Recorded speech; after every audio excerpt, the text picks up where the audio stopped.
perhaps he will be buried in Medina, or perhaps that is not going to happen. Now, what's going to happen with the followers of Isa, the righteous Muslims?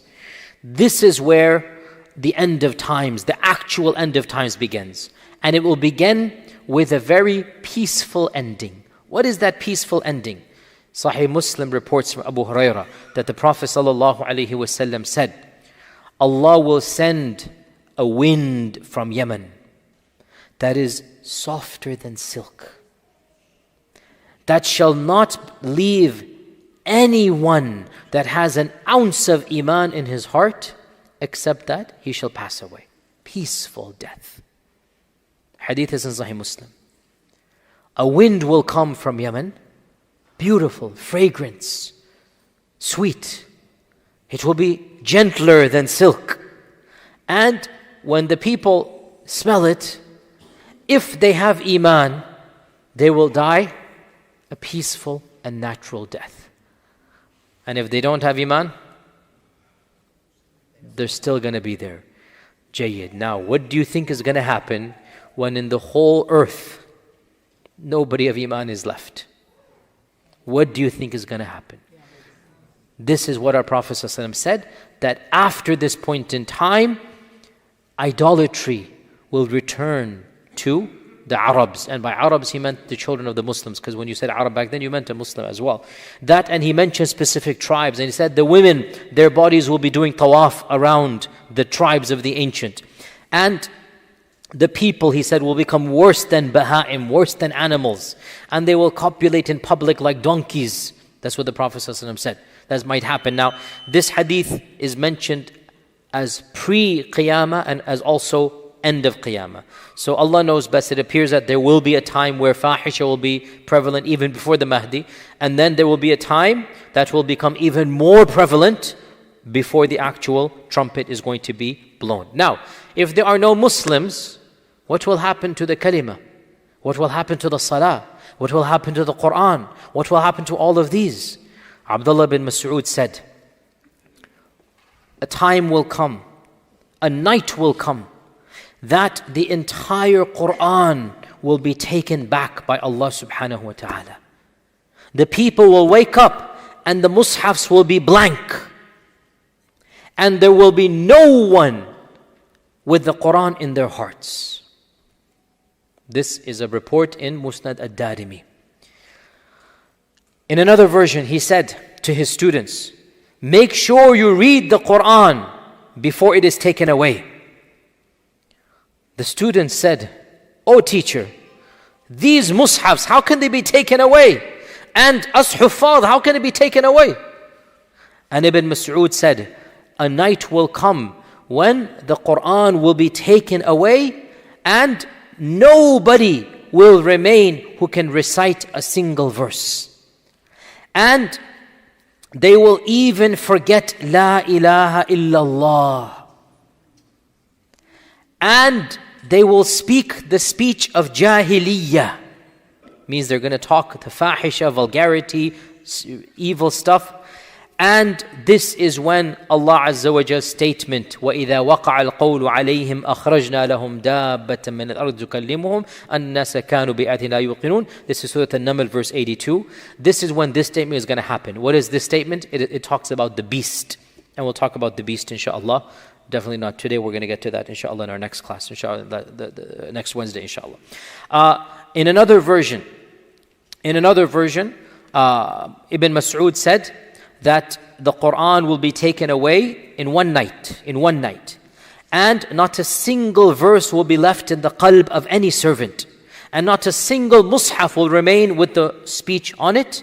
And the people will wake up like animals. Now, it is pretty obvious, therefore, that you put the previous hadith and this one together. The day that wind blows is the day the Quran will be forgotten. Not forgotten, but gone. And even those that had memorized some surahs or verses, but they weren't mu'mins, they will wake up the next day and they will remember nothing. And the physical printed mushafs, they will become empty. Nothing will be there. What will happen to the kalima? Sahih Muslim, Anas ibn Malik said that the Prophet ﷺ said, لا تقوم الساعة حتى لا يقال في الأرض الله الله. This is in Sahih Muslim. Qiyamah will not take place. Qiyamah will not take place until no one says on this earth, Allah, Allah. Think about that. This is a hadith in Sahih Muslim. Qiyamah will not take place until nobody says Allah. Is gone. Wal-iyadhu billah. When will that happen? Obviously after the wind comes. Hudayfah ibn al-Yaman said, Yudrasul Islam. Islam will be wiped away. Darasa yudrasu here means to wipe away. Just like a garment that is continually worn is worn out until no one will know what is siyam and what is salah and what is hajj and what is sadaqah. Subhanallah. Salah is going to be gone, sadaqah gone, hajj gone, everything gone. Islam will be wiped away until no one knows what anything is. And in one night the book of Allah subhanahu wa ta'ala will be wiped away as well until not a single ayah remains. Now, this is very interesting because this is Hudayfah ibn Yaman saying it from the Prophet ﷺ, and Ibn Mas'ud also said it from himself. The two put together clearly shows this is an authentic thing. Okay, this is from Hudayfah ibn Yaman saying, I heard it from the Prophet ﷺ. The previous narrations, Ibn Mas'ud is just saying like it is. However, if you remember, what did we say? When a Sahabi says something about the knowledge of the unseen, what did we say? It becomes a hadith. When a Sahabi says something about knowledge of the unseen. This is Ibn Mas'ud describing Judgment Day. Automatically it gets a free upgrade to a hadith, as we said. Because how does he know Judgment Day? What does he know about? How does he know unless it comes from the Prophet ﷺ? So Hudayfah said, and a night will come where the whole Quran will be taken away, and there shall be remaining a small group of people. Al-Shaykh al-Kabir wal-Mar'atu al-Ajuz. An elderly man or an elderly lady, very old people. And they will reminisce and they will say, we remember our forefathers saying, La ilaha illallah, but we don't know what it means. So we also will just say it like they said it. So Sila ibn Zufar, the student of Hudayfah, said, O Hudayfah, of what use will it be that they say La ilaha illallah and they don't know what it means, and they're not praying, and they're not fasting, and they're not giving charity, and they're not going for hajj? Now pause here. This hadith is a very deep theological issue that is not related to signs of Judgment Day, but it is very interesting because this hadith is one of the evidences used. And I'm just going to mention it briefly, and that is, what does it mean to be a Muslim?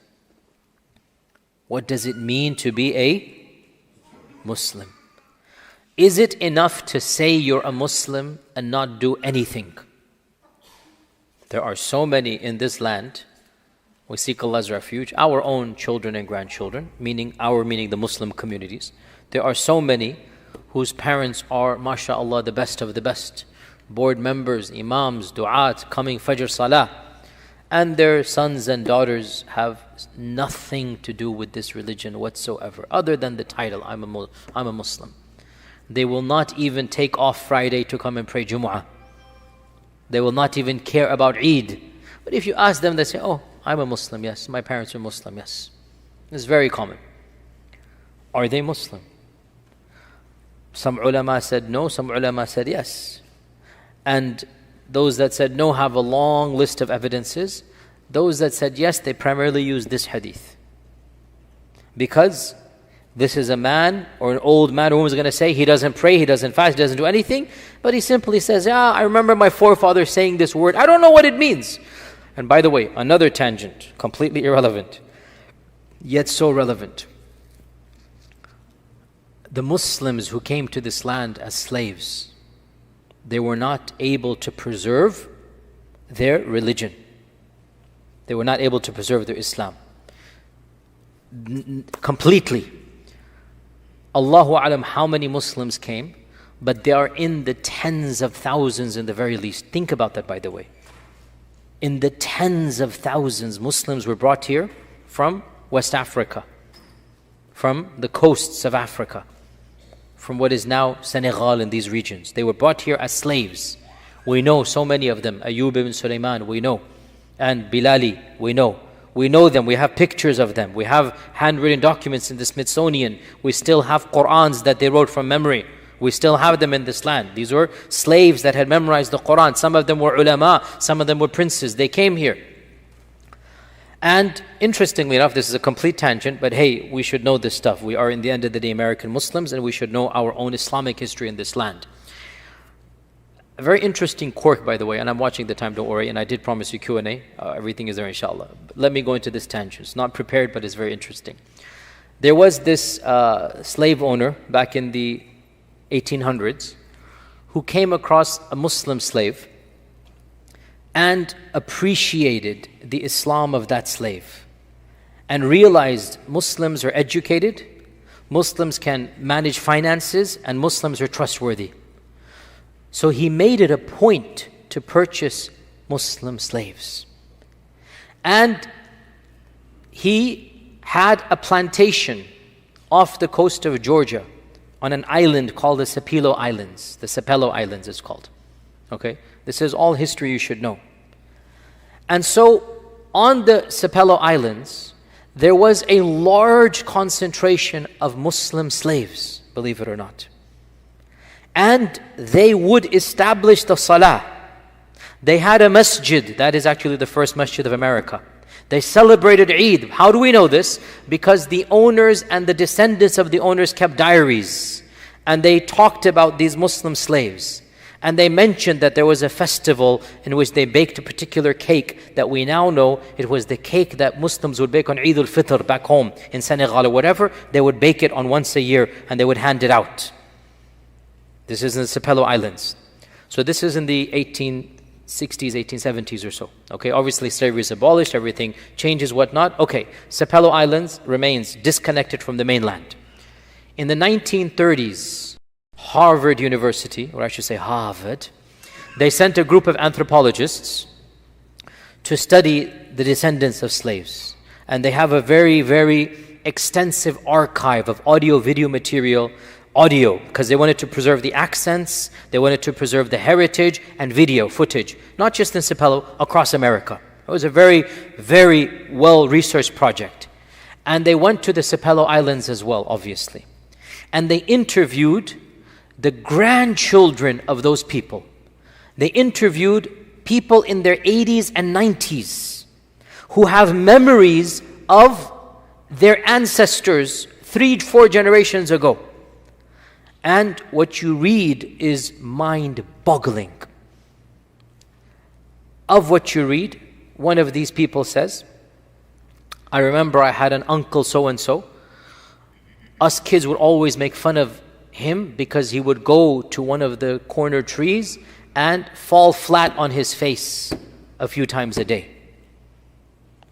And another lady says, I had an aunt that she would always say phrases that would make us children laugh. And she said, I don't remember exactly, but it's something like, Ashmada gada, Ashmada gada, Ashhadu Allah. It begins Ashmada. That's what she remembers. This is in 1940. And she remembers one of her ancestors. She said, my aunt Henrietta, whatever, would always have something on her head. She said this. And she would always say these phrases that would make us kids laugh. And this is a lady in 90 years old. So go back, we're talking about 1860. And this is a lady now who came maybe in the 1830s. And she has a phrase that she is saying. Of course, these children are no longer Muslim. Islam is all gone, right? Obviously. But this hadith reminds us of that. That Islam is gone, but some phrase remains. So it's not just towards the end of times. Another story, quickly. This is not planned, by the way. I just want to benefit myself and all of you. And inshallah, what I like about teaching in my hometown, we have no deadline. When I go somewhere else, I have a deadline, I have to leave. When I'm here, alhamdulillah, we can go on and on. If I spend another 2 weeks, what's the problem? We can benefit, inshallah, correct? Inshallah. If Allah gives us life, inshallah. So, another interesting anecdote and story, and this happened with me, or I met the person. Andalus. And inshallah, we will have a long series of Andalus someday, inshallah. It's one of my favorite topics, the detailed history of Andalus, the rise and fall of the Muslims of Andalus. And this is something that I met in Andalus, where there was a person who converted back in the 80s to Islam, an Andalusian, from some of the villages outside of Qurtuba, not in the main cities.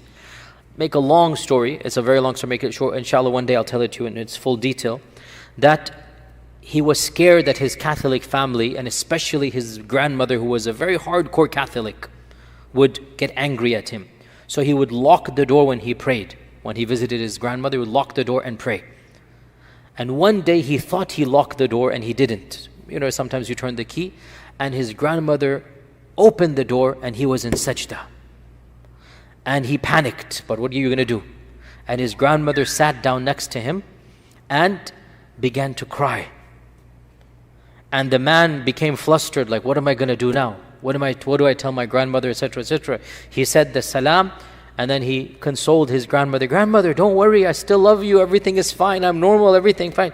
And the grandmother said, no, I'm not crying because you converted to Islam. I'm crying because my grandmother told me that we are of those Muslim families, and to preserve Islam, at least in knowledge that we are Muslim. And I didn't do that. Like, we know we're from the Muslim descendants, but I didn't do that. And seeing you prostrate, and obviously it's a Muslim sign, we know what it is, right? It obviously put all of these emotions back into me. So once again we get this phrase of this, she knows she's a Muslim. She knows, but she doesn't do anything like that, right? So there are exceptional scenarios. And back to this hadith now. The question is, are you a Muslim if you don't do anything? I will give you the mainstream response. This is my response as well. The general rule is that if you're living in a land of Islam, or in a land where Islam can be practiced, and you refuse to lower your head in sajda even once, and you refuse to fast even once, and you refuse to do anything of Islam, then mere self-identification does not make you a Muslim.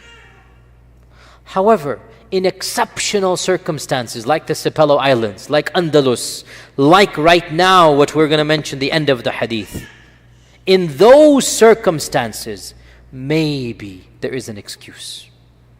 That excuse is only when you don't have access to other Muslims, when you're all alone, when you're persecuted.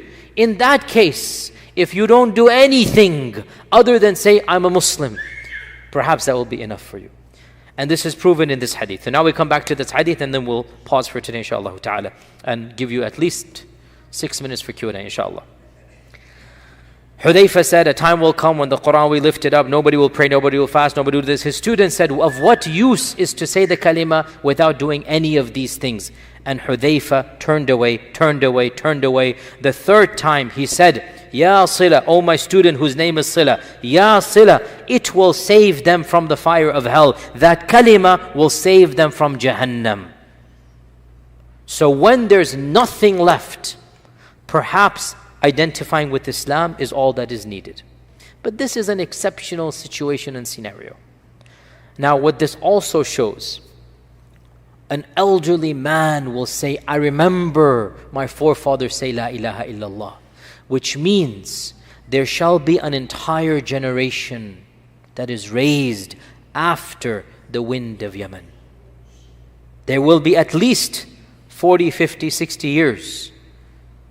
And in that generation, the new generation that comes, maybe simply knowing there's something called Islam and wanting to be it could be their excuse.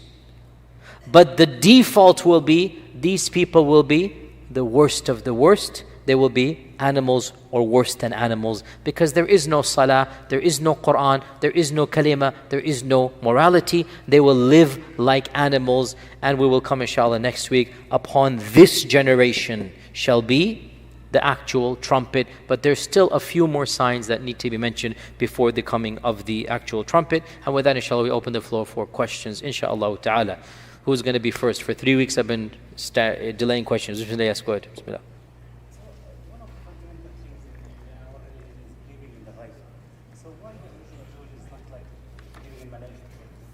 So our brother says one of the issues is to believe in the ghaib.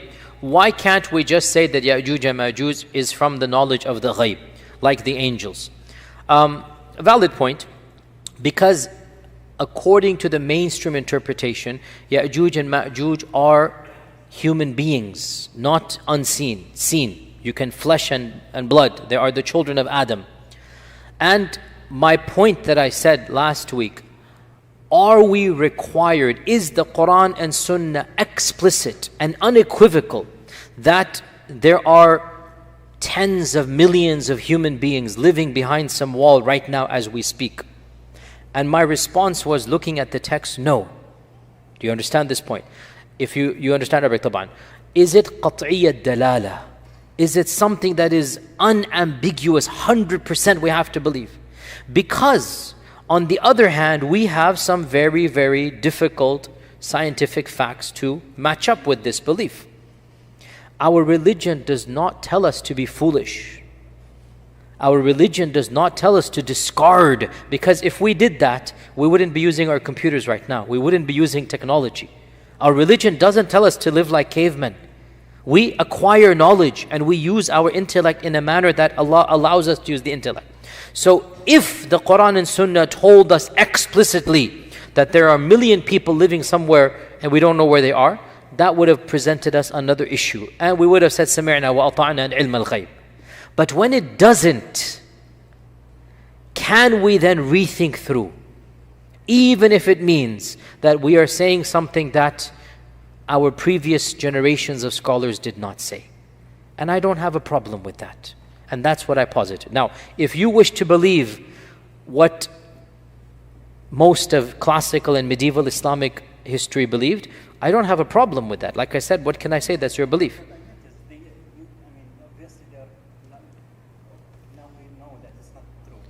Exactly the point. I agree with you. The brother said, now we know that that opinion cannot be true. Where did you get this from?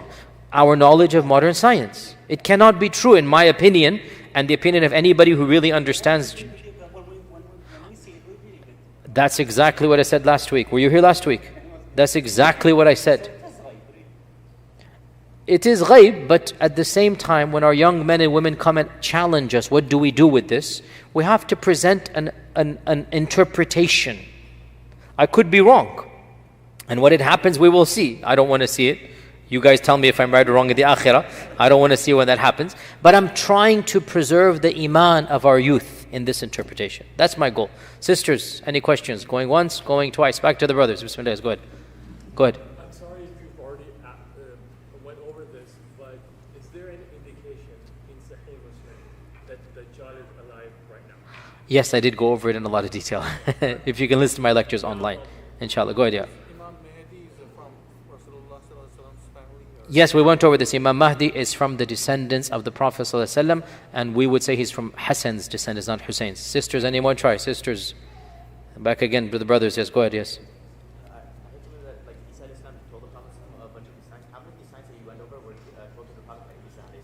We don't know. How many signs were told by Isa, we do not know. Because the Prophet ﷺ said, then the conversation continued until it came to this. What did happen, we do not know. Okay? Back to the brothers. Yes, go ahead. Sallallahu Alaihi Wasallam.